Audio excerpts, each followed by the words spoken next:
선교사로 파송하는 장면을 우리에게 소개하고 있습니다. 그런데 거기에 보면 성경은 우리에게 무엇이라고 말씀하냐면 성령께서 보내셨다 이렇게 말씀하고 있습니다. 오늘 본문은 이 13장의 안디옥 교회가 파송해서 전도여행을 무사히 성공적으로 잘 마치고 1차 전도여행을 끝난 그런 바울과 바나바가 다시 2차 전도여행을 준비하고 또 서로의 갈등으로 인해서 다른 지역으로 가긴 하지만 2차 전도여행을 시작하는 그러한 모습을 우리에게 보여주고 있습니다. 이 2차 전도여행은요 15장 36절에서부터 18장 22절까지 기록되어 있는데요 3년간의 긴 여정을 우리에게 소개해 주고 있습니다. 그런데 오늘 이 본문 16장 6절에서부터 시작되는 이 사건 이전에 보면은 1절에서 5절에 바울의 이 선교 사역에 그런 어떤 일대 그 결정적인 그러한 전환을 이루한 전환이 되는 그러한 것들을 우리에게 보여주고 있습니다. 이 1절에서 5절에 이어서 오늘 이 본문 말씀에 무엇을 말씀하시냐 하면은 바울의 전도여행의 그 여정이 바울 전도여행단의 뜻대로 이루어진 것이 아니고 어떤 다른 힘이 작용되고 있는 것을 우리에게 말씀해 주고 있어요. 이 2차 전도여행 원래는 바울의 뜻은 무엇이었냐면 소아시아 지역을 중심으로 복음 증거하기를 원했습니다. 그런데 그 꿈이 이루어지지 못하고 두 번째로 또 부르기아와 갈라디아 지방으로 가서 복음을 전하기를 원했어요. 그런데 그것 역시 무산되고 말았습니다. 바울이 선택한 것은 무엇이었냐면 여기서 이제 자신을 포기하고 하나님의 뜻을 기다리는 수밖에 없었습니다. 그래서 오늘 보면은 8절에 무시아를 지나 드로아로 내려갔다 이렇게 말씀하고 있어요. 이 8절의 말씀은 무엇이냐면은 복음을 증거할 그런 의지를 가지고 지금 드로아로 내려갔다 하는 그런 말씀이 아니고 그냥 하나님의 뜻이 무엇인가 이것을 살펴보기 위해서 내려가지 않았나 그렇게 생각이 되어집니다. 여러분 이 오늘 본문의 가장 특징적인 모습은 무엇이냐면은 8절에 보면은 성령이 아시아에서 말씀 전하기를 못하게 하셨다 막으셨다 하는 거하고 7절에 보면은 또 예수의 영이 허락지 아니하셨다 하는 부분하고요. 그리고 10절에 보면 마지막에 그들의 고백이 이 일이 하나님이 저 사람들에게 복음을 전하라고 우리를 부르신 줄로 인정하였다. 하나님이 하셨다는 것을 인정하였다 하는 사실을 우리가 이 본문에서 집중적으로 관심을 가지고 보아야 할 것입니다. 이것은 무엇을 말씀하고 있습니까? 이것은요 선교의 일은 하나님께서 하신다. 성삼위 하나님께서 주관해 나가신다 하는 것을 우리에게 말씀해 주고 있는 것이에요. 바울이 마게도니아 사람의 환상을 보고 그 선교의 계획을 아시아에서 유럽으로 바꾸게 됩니다. 이 바꾸는 과정에서 성삼위 하나님께서 하셨다 하는 것을 지금 계속해서 언급하면서 말씀하고 있는 것이에요. 아시아에서 바울 일행이 복음을 전하지 못하게 된 이유가 무엇이었냐? 성령이 막으셨다는 것으로 이렇게 성령께 그 이유를 돌리고 있어요. 또 바울이 무시아에서 비두니아로 가려고 애쓰고 노력한 것이 무효화된 게 무엇이냐? 그것은 예수의 영이 허락지 아니하셨다. 이렇게 예수님께 돌리고 있습니다. 결국 바울이 선교 여행지를 아시아에서 유럽으로 바꿀 수 있는 그러한 돌리게 된 이유가 무엇이냐? 그것은 하나님께서 돌리셨다는 것을 말씀하고 있습니다. 이러한 하나의 결과, 결국은 아시아로 가지 아니하고 유럽으로 갔다라는 이 하나의 결과를 두고 이 저자 마가는 지금 성삼위 하나님을 다 언급하고 있는 사실을 우리가 볼 수가 있는 것입니다. 이것은 뭐냐면 바로 성삼위 하나님께서 모든 일을 협력하여서 이루셨다 하는 것을 말씀해주고 있는 것이에요. 여러분, 우리가 당하는 모든 일들, 어떤 선한 일들은요, 성삼위 하나님의 작품입니다. 우리 인생에서 되어지는 그러한 일들이 우리가 하는 것 같고 어떤 환경적인 요소가 작용되어서 잘 되어진 것 같이 느껴질 수 있으나 결과적으로 보면 성삼위 하나님께서 협력하여서 사역하신 그러한 결과가 우리에게 주어진 거다, 이렇게 말씀드릴 수 있겠습니다. 여러분, 하나님께서 함께 하셔서, 성삼위 하나님께서 함께 하셔서 이루신 가장 큰 일이 무엇인 줄 아세요? 그것은요, 바로 인류를 구원하는 구속 사역입니다. 이 사역에 있어서도 하나님 한 분이 일하지 아니하시고 성삼위 하나님께서 협력하여 이루신 것을 우리가 볼 수 있어요. 하나님께서는 무엇을 하셨습니까? 우리 인류를 구원하시기 위해서 작정하시고 섭리하시고 그 일을 계획하시고 이루어 나가시는 분이 하나님이셔요. 거기에 우리 예수님께서 십자가의 죽음으로 우리의 모든 죄를 사하시고 구체적으로 우리의 구원 사역을 이렇게 실행하시는 분이 예수 그리스도입니다. 이 두 분만 일하시는 게 아니고 우리가 개인적으로 예수 그리스도를 영접할 수 있도록 역사하시는 분이 성령 하나님이다, 이렇게 성경은 우리에게 가르쳐주고 있어요. 고린도전서 12장 3절에 보면은 성령으로 아니하고는 누구든지 예수를 주시라 할 수 없느니라.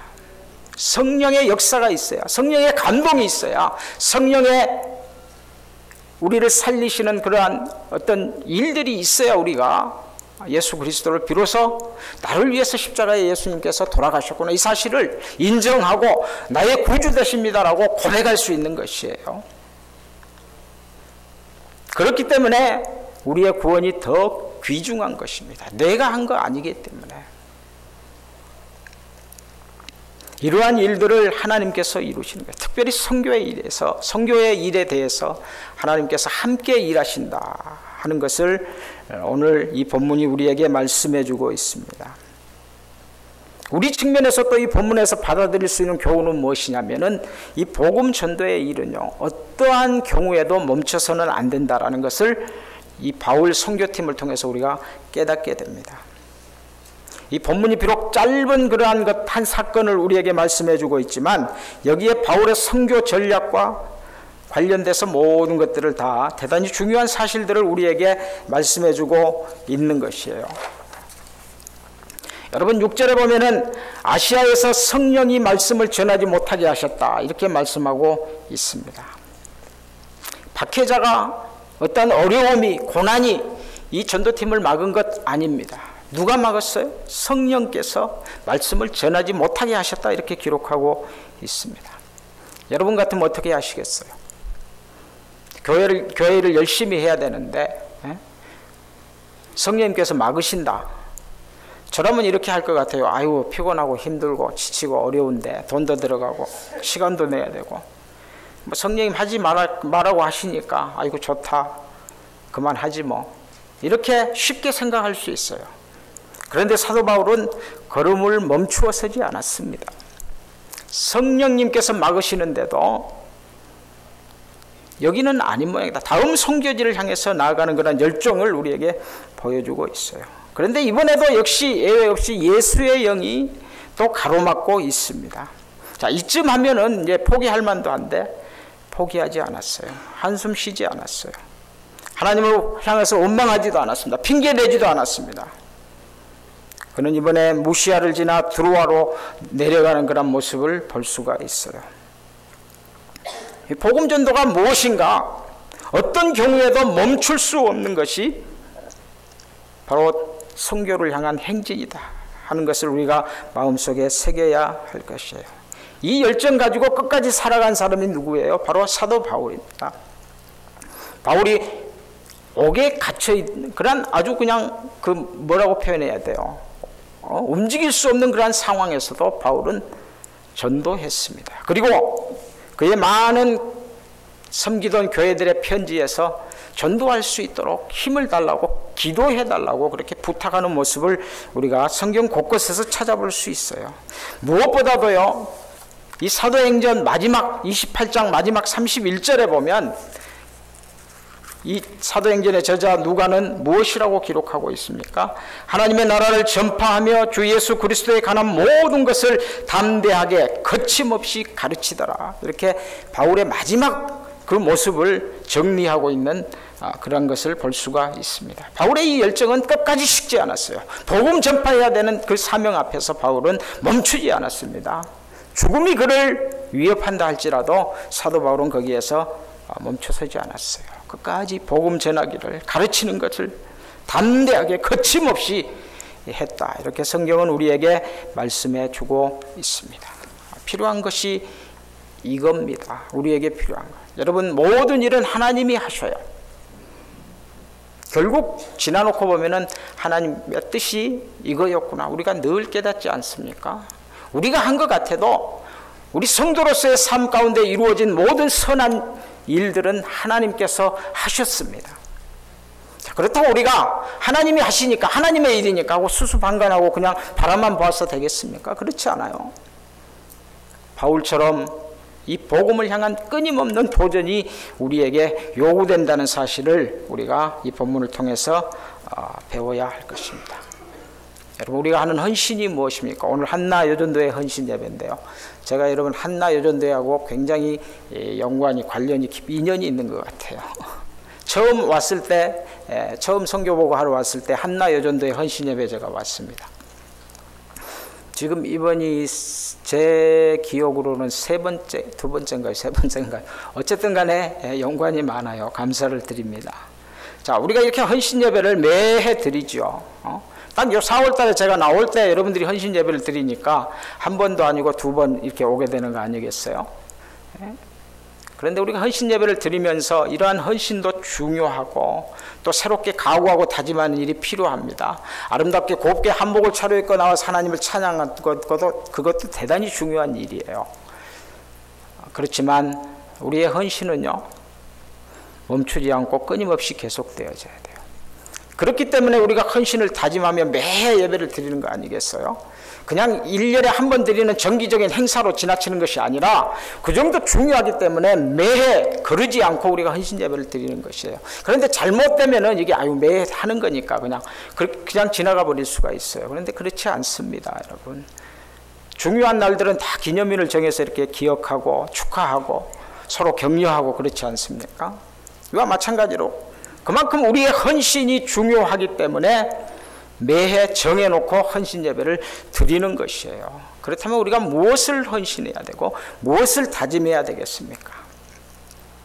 여러분, 우리의 성도의 삶은 예수 그리스도의 증인으로 살아가는 삶입니다. 예수님께서 마지막으로 우리에게 맡겨주신 명령이 그것이기 때문에 그래요.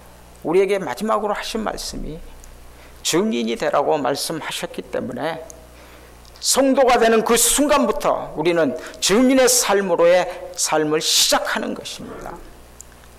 이 증인으로서의 삶이 무엇인가요?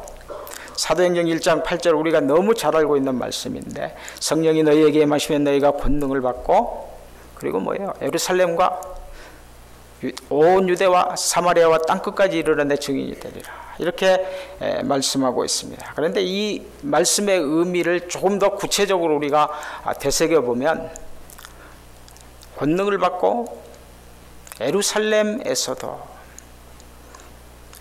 유다 땅에서도, 그리고 사마리아에서도, 땅끝에서도 내 증인이 되라, 이런 말씀으로 새겨야 되지 않나, 저는 그렇게 생각합니다. 여러분, 우리가 어느 곳에 있다 하는 게 중요한 게 아니에요. 오늘 이 바울의 환상처럼 마게도냐 사람이 불러서 그곳으로 향하여 가는 사도 바울과 같은 선교사들도 있지만, 지금 이 땅에 머물러서 내가 있는 곳에서 예수 그리스도의 증인으로서의 삶을 살아가는 것이 더 중요합니다. 이 증인된 삶, 이 세상, 우리는 막연하게 세상 사람들에게, 모르는 사람들에게 전파하고 그들을 향해서 증인된 삶을 살아야 되겠다, 이렇게 생각하기가 쉬운데요, 이 증인된 삶이요, 그렇게 광범위하고 거창하고 그렇지 않은 것 같아요. 그렇지만 그게 또 만만치가 않습니다. 특별히 우리가 증인된 삶을 살아야 할 대상이 누구예요? 가까이 지내면서 살아가는 사람들에게 우리가 증인이 되어야 하는 것이에요. 가족들에게, 자녀들에게, 여러분 이웃들에게. 우리가 생활하고 있는 그 삶의 현장에서 증인된 삶을 살아야 우리가 나중에 마게도냐 사람의 부르심처럼 하나님께서 우리를 어떠한 특정한 곳에 부르실 때 나아가서 증인이 될 수 있는 것입니다. 여러분 우리가 자라왔던 그런 과정들을 쭉 생각해 보면요, 우리 목사님과 저는 어릴 때 같이 한 마을의 상교회에서 이렇게 어린 시절을 보냈는데요. 그때 목사님의 아버님 되시는 목사님이나 또 우리 아버님 되시는 장로님이나 그분들의 그 가르침은요 너무 철저했어요. 굉장히 뭐라 그러면 지금 생각하면 지나칠 정도로 그런 세대를 여러분들도 다 거치셨을 줄로 저는 압니다. 그런데 지금 그러한 가르침을 받고 자랐던 제가 지금 내 모습을 살펴보면요, 그 가르침의 10분의 1도 못하고 있어요. 정말 그 가르침대로만 우리가 살아간다면 예수 그리스도의 증인된 그런 삶을 충분히 살아갈 텐데 그렇게 생각해 봅니다. 그래서요, 우리가 사는 삶의 현장에서 우리의 가르침, 우리의 보여지는 모습, 그리스도인으로서의 삶, 이것이요 철저하지 않으면은 여러분 자녀들의 나중에 이 믿음의 생활을 보장할 수 없습니다. 제 경험에 의하면 그래요. 우리 아버님이 또 목사님이 그렇게 철저하게 교육을 안 시키셨더라면 어떨 뻔했는가 섬찟할 때가 있어요. 그런 교육을 받고 자랐음에도 불구하고 내 삶을 돌아보면 참 너무 해이해 있고 그런 삶을 살아간다고 반성하게 되는데, 여러분 제가 기억하는 게 뭐냐면은 어릴 때 제가 그 교회가 아버님 목사님 오셔서 교회를 짓기 전에 이렇게 종각산이라는 교회, 그 산 안에 교회가 지어져 있었어요. 초가집이었던 거로 그렇게 기억하는데, 거기에 이제 이렇게 둘러서서 담이 아니고 이렇게 흙으로 이렇게 산이니까 좀 파서 이렇게 지은 것 같아요. 거기서 주일학교 때 우리가 놀았습니다. 미끄럼 타고 이렇게 높지 않았지만 제 기억에는 거기서 이렇게 미끄러져 놀고 예배 시간 전에 놀았는데, 항상 저희 부모님들은 교회 헌금을 위해서 그때 1원짜리였어요. 1원짜리 아니면 2원짜리였을 거로 기억하는데 새돈을 늘 준비해 주셨어요. 그걸 이제 가지고 가서 이제 교회에서 놀다가 미끄럼을 탔는데 이 새돈이 쭉 미끌리면서 이게 흙이 잔뜩 묻었어요. 그래서 제가 제 마음에 철저하게 교육을 받았기 때문에 또 봐온 게 새돈만 늘 주셨기 때문에 이거 헌금 내는 게 좀 마음에 부담이 됐어요. 어린 마음에. 그래서 그 헌금을 내지 않고 호주머니에 잘 보관해 두었습니다. 그 다음날 눈깔 사탕을 사 먹었어요.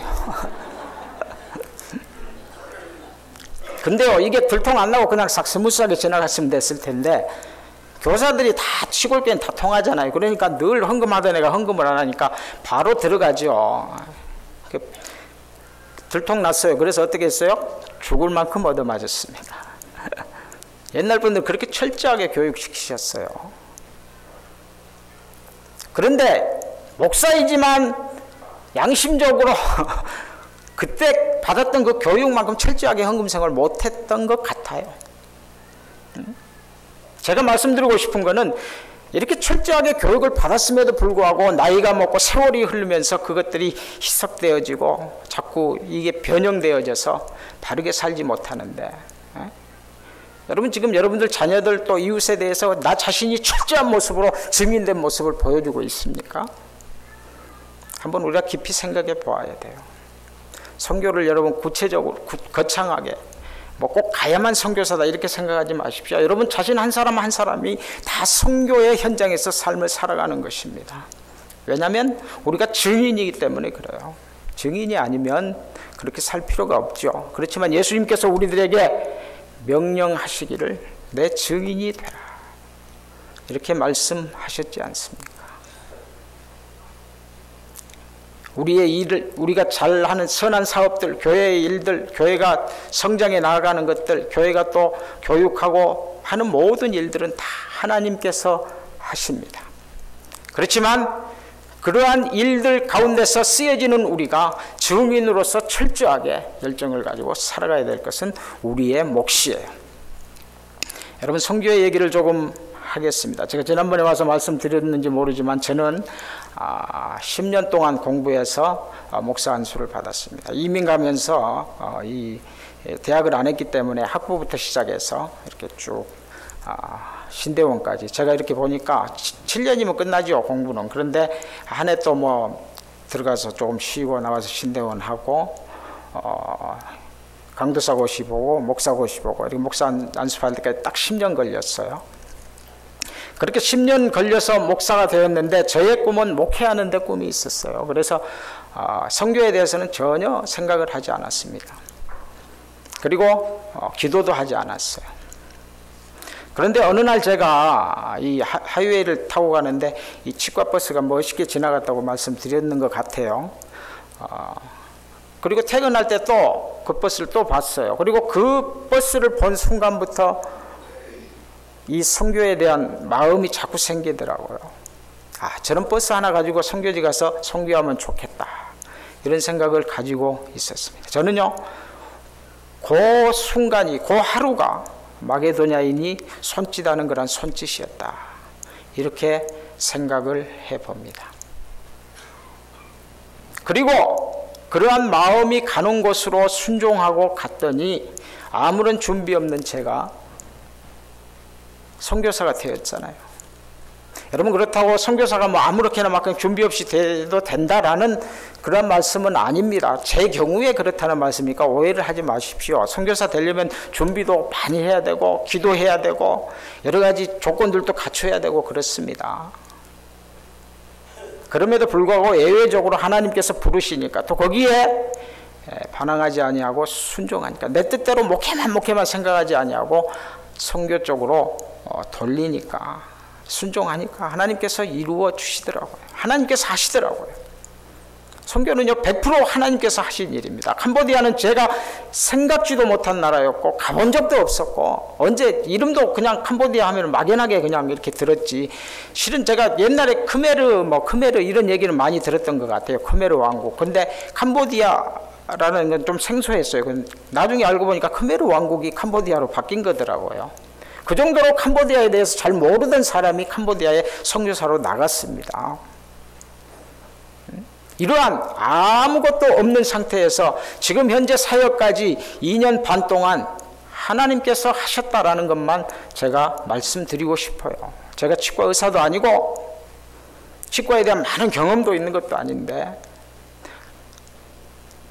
하나님의 음성에 순종하고 나아가니까요. 지금은요, 여러분, 이 치과 버스 실은 현지 사정상 맞지 않아서 제가 포기했습니다. 왜냐하면 치과 버스를 가지고 가려면은 여기서 치과 그 의료 장비를 해서 만드는 개조하는 데만 5억이 들더라고요. 그래서 이거는 안 되겠구나 하고 포기를 했는데요. 하나님이 보여주신 꿈은 어김없어요. 하나님이 이루셔요. 내가 하면은 포기 안 돼 하고 이렇게 그냥 주저앉을 수밖에 없지만, 하나님께서 그 그림을 주셨을 때는 그걸 주신다라는 그러한 하나님의 계획에 들어가 있더라고요.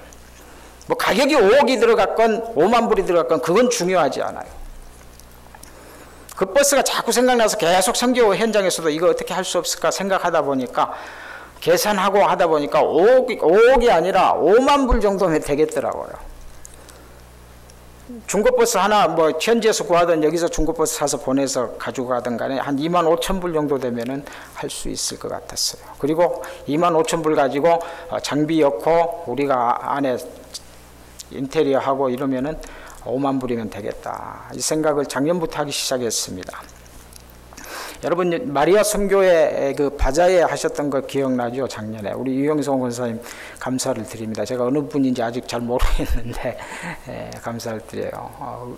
옷도 많이 보내주시고 4박스가 왔어요. 옷이 이렇게 열어보니까 옷이 너무 좋더라고요. 시골로 그냥 보내서 이렇게 막 입게 할 옷이 아니었어요. 보니까 너무 좋아가지고 일단은 제가 데리고 다니는 의료팀을 다 불렀습니다. 11명을 불러가지고 마음에 드는 거 골라가 그랬더니 굉장히 많이 한 보따리씩 이렇게 골라서 갔어요.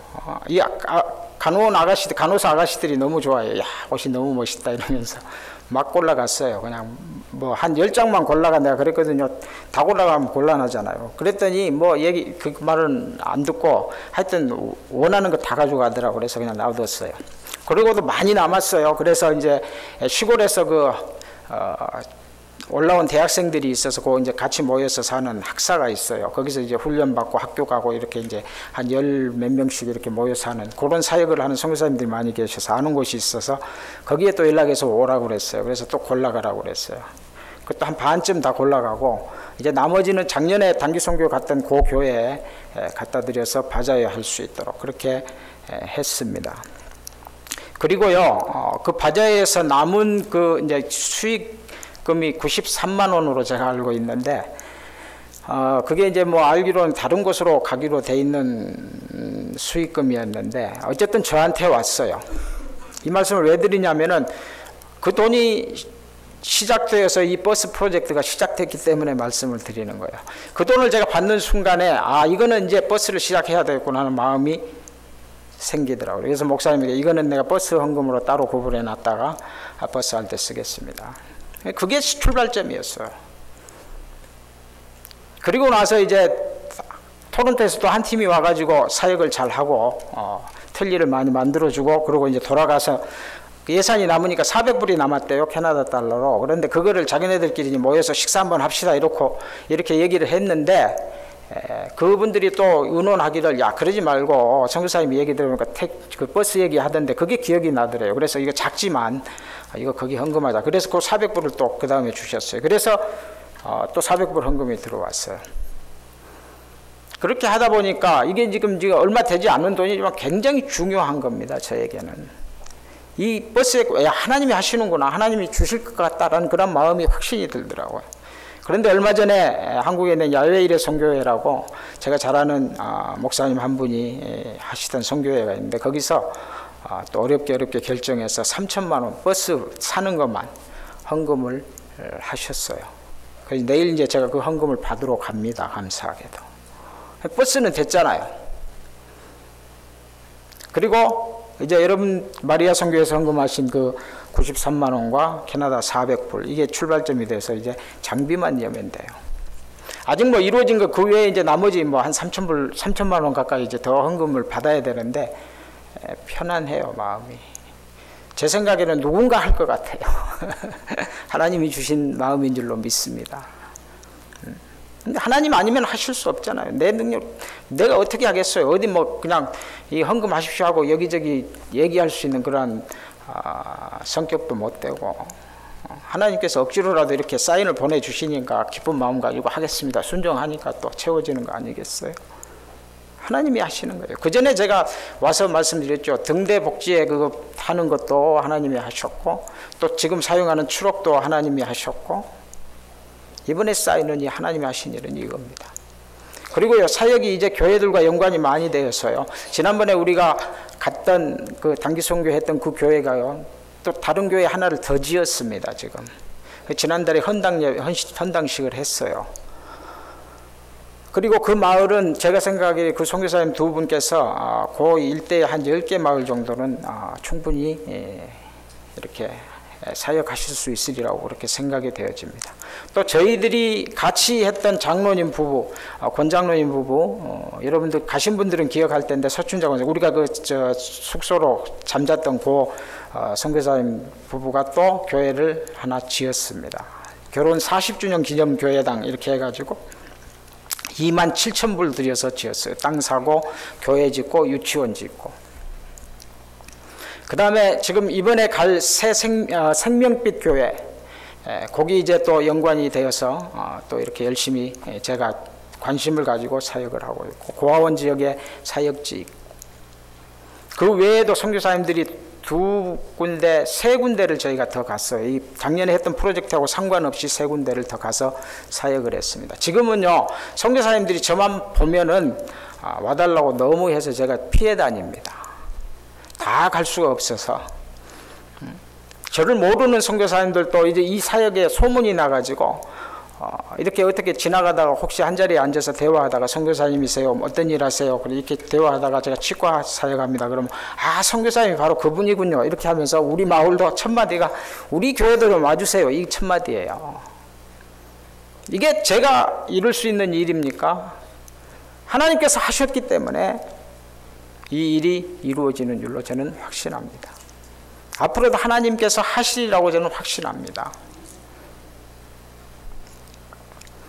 여러분 이제 이번에 단기팀들이 또 7월 달에 오실 거로 그렇게 계획을 하고 또 준비하고 있습니다. 이번 단기팀 너무나도 중요하다고 저는 생각이 되어집니다. 왜냐하면은 그냥 가서 한 교회 그냥 한 일주일 사역하고 오는 것보다는 다른 의미를 두고 이 단기팀을 준비했기 때문에 그래요. 제가 그 작년에 이 사역자가 28인데요. 현지인 사역자 28살, 저희 큰아들하고 동갑이에요. 그래서 더 애착이 갔는지 모르지만은 그때는 나이를 몰랐는데 선교사님이 소개해 주기를 너무 어렵대요, 교회가. 왜냐하면은 어떤 선교사님이 이렇게 한 500불 정도 지원을 해 주셔가지고 한국 선교사님이 그거 계산하고 빚을 얻어가지고 이 현지인이 빚을 얻어가지고 그 자기 어머니 땅에다가 교회를 지었대요. 그래서 이제 그 들어오는 수입이 있으니까 이렇게 계속 뭐라고 그래요? 페이먼트를 이게 이제 하여튼 할부금을 계속 넣는데 이 지원이 끊어진 거예요, 갑자기. 그럼에도 불구하고 그 정도 되면은 이제 어려워지면은 대부분 이 현지인 사역자들은 그냥 포기한대요.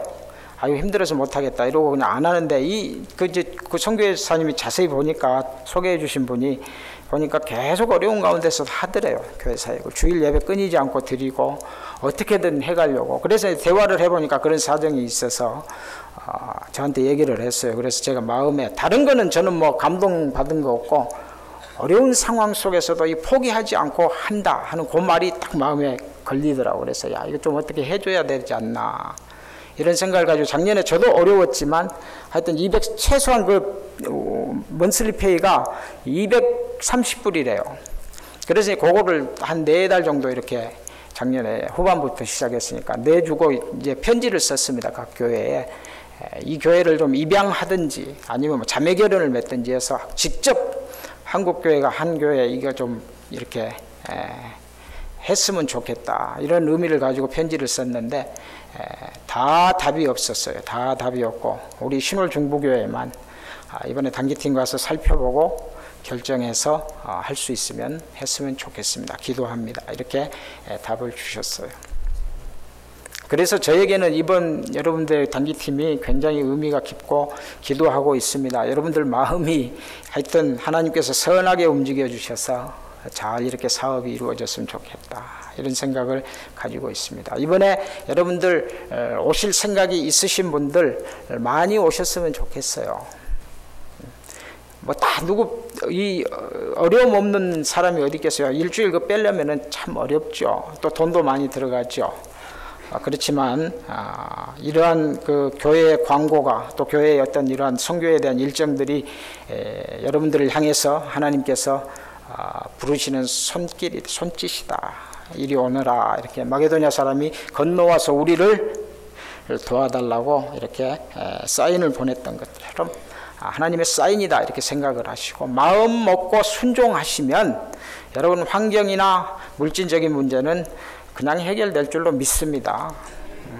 우리가 마음을 안 먹어서 그렇지 우리 인생에 있어서요 일주일 그거 그냥 없어진다 그래도 큰 지장 없어요. 우리가 거기에 매달려서 이거 못 가는데 어려운데 가면은 큰일 날 것 같은데 이렇게 생각하기 때문에 아예 마음을 못 먹는 거지. 여러분 갔다 오면은 일주일 그냥 여기 계시면서 그렇게 고민 가운데 살아가는 것보다 훨씬 더 유익한 점이 많을 줄로 믿습니다.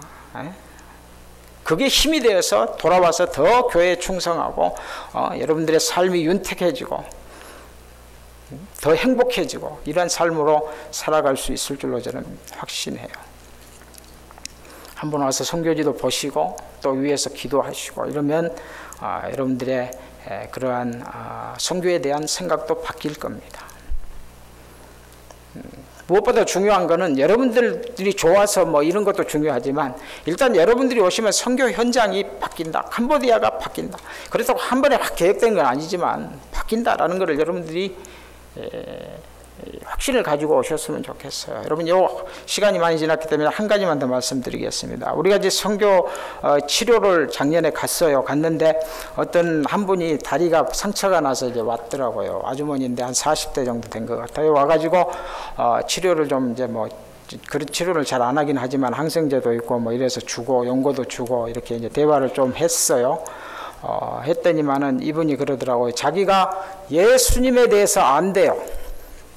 내가 예수님을 압니다. 그래서 놀라가지고 옆에 있는 선교사님하고 저는 이제 말이 잘 안 통하니까 옆에 선교사님 대화하는 걸 이제 주로 듣고 물어보고 이랬는데 어떻게 예수님을 아느냐 그랬더니 자기가 어렸을 때 중고등부 다닐 때 자기 그 형제가 그러니까 뭐 동생인지 오빠인지는 모르겠는데 교회를 나갔대요. 선교사님 밑에서 교회를. 자기는 안 나갔는데 그러면서 그 선교사님이 하는 걸 봤대요. 근데 마을에 많은 유익도 주고 그래서 야 참 좋다라는 그런 아주 그 좋은 감정을 가지고 있었대요. 그래서 자기가 예수님을 안대요. 그래서 그러냐 그러고 끝났는데 중요한 거는요. 그 다음 주일부터 그곳에 지금 주일학교 예배만 시작됐는데 거기에 주일날 출석을 했대요. 선교사님이. 그 아줌마가 왔어요. 저보고 그 다음 주에 가니까 그러더라고. 그래서 아니 왜 왔대요? 그랬더니 예배 드리러 왔지 왜 왔어요? 선교사님 저보고 그래요. 그래 좋네요. 그 다음 주에 갔더니 야 선교사님 이번 주에 또 왔어요. 이러는 거예요. 이게 선교입니다, 여러분. 그 선교사님은 뭐 한 20년이 됐는지 15년이 됐는지 모르지만 그 전에 그 마을에서 선교하고 선교사로서 교회하고 끝났지만 하나님의 일이기 때문에 15년 후 20년 후에 열매 맺는 거 아니겠어요? 여러분들이 한번 와서 좋은 인상만 주고 가도 야, 그 어린 아이가 자라서 나중에 청년이 되고 어른이 돼서 언젠가는 그때 그 한국에서 꼬레들이 와가지고 뭐도 나눠주고 한번 머리도 쓰다듬어 주고 참 마음이 편했는데 요 감정만 주고 가도요 나중에 다른 그리스도인을 통해서 하나님께서 역사하셔서 그 영혼이 구원받는 그러한 역사가 이루어질 줄로 저는 확신합니다. 이게 선교예요. 여러분들 와서 일주일 후 왔다 가서 뭐 좋은 일이 있겠나 이렇게 생각하지 마시고 한번 와주는 게 캄보디아를 변화시키는 겁니다. 캄보디아의 선교의 그런 어떤 놀라운 일을 이루는 것이에요. 우리 한국 선교도 마찬가지. 우리도 다 옛날에 그러지 않았습니까? 지금 현실은 그렇습니다. 캄보디아 아이들이 많이 모이는 것, 놀 거리가 없으니까 모여요. 일단은 또 뭐라도 하나 주니까 모입니다. 그렇지만 그러한 작은 선교사님들의 땀과 수고가 결국은 먼 시간이 지난 후에 하나님의 교회가 튼튼히 서는데 아주 기초적인 역할을 한다는 것을 제가 요즘에 절실합니다. 우리의 칫솔 하나 나눠준 이 행위가 나중에 캄보디아 교회의 기초가 된다는 것을 생각할 때 저는 안 할 수가 없어요. 이 일을.